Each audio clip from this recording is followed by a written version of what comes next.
ठाण्यातील घोडबंदर रोडवरील ओवळा भागात सोमवारी मध्यरात्री अश्वजित गायकवाड या 34 वर्षीय मुलाने आपल्या मित्राच्या मदतीने प्रेयसीला कारखाली चिरडले आहे।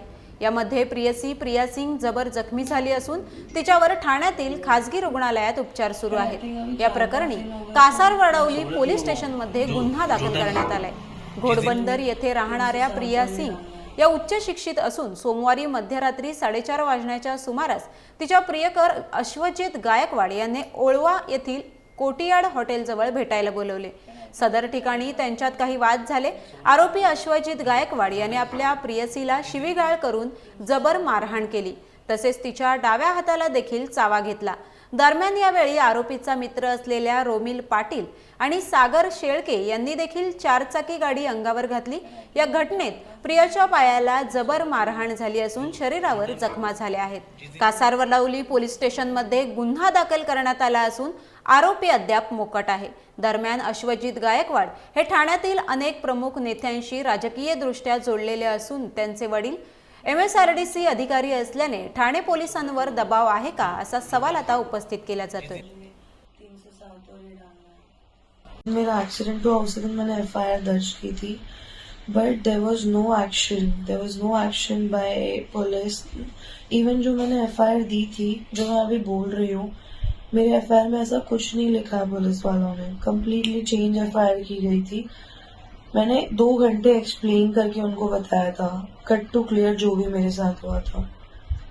पुलिस वाले ने बोला डोंट वरी, आपका पैर टूटा है, हम आपको सपोर्ट करेंगे वो, बट मेरी FIR चेंज थी।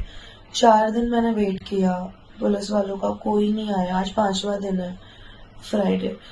मैंने वेट किया, कोई पुलिस वाला नहीं आया, कोई किसी ने मेरा हालचाल नहीं लिया, कुछ नहीं। फिर मैंने कल सोशल मीडिया पे पोस्ट किया, बिकॉज मैं जब भी पुलिस वाले को कॉल करती वो बोलते अरे जो आपका केस देख रहे हैं he is not in the city, वो बाहर हैं, वो किसी और केस में नागपुर गए, ये वो डिले कर रहे थे। फिर मैंने मेरे बॉयफ्रेंड का भी वेट किया, because it was for 4.5 years relationship and I was madly in love with हिम।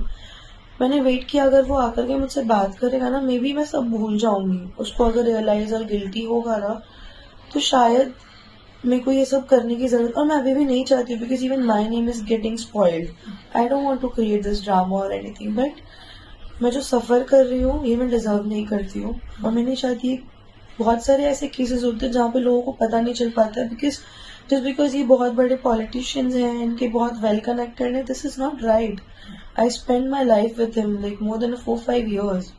तो अब तक पुलिस की तरफ से कोई सुरक्षा आपको आज जब मैंने मीडिया सब मेरे पास आने लगी बैक टू बैक, तब जाकर के पुलिस वाले, आज जो बड़े पुलिस वाले थे, SP DSP जो भी थे, वो लोग आए थे and they told me not to worry, they will give me support.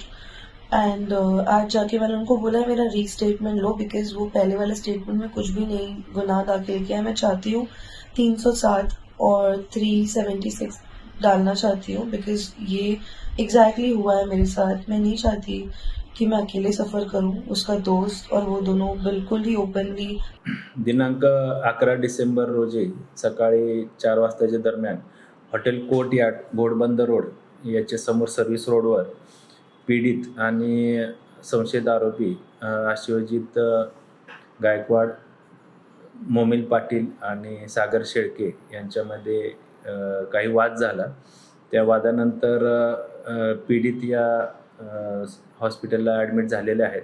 त्या अनुषंगाने पीडित यांचं सविस्तर जबाब नोंदवून त्यांच्या सांगण्याप्रमाणे पोलीस स्टेशन कासारवडवली येथे भादवी कलम 279, 338, 323, 504-34 अन्वये संबंधितांवर गुन्हा दाखल करण्यात आलेला आहे।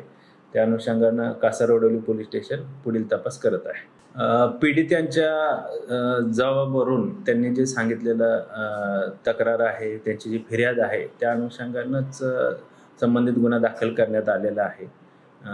त्या अनुषंगानं पुढील तपास सुरू आहे। फिर्यादीमध्ये जे नमूद आहे त्या अनुषंगानं आम्ही CCTV फुटेज असतील, त्याचबरोबर काही त्या ठिकाणी उपस्थित असलेले साक्षीदार असतील किंवा अन्य बाबींवरून आम्ही सविस्तर तपास त्या अनुषंगानं करत आहे।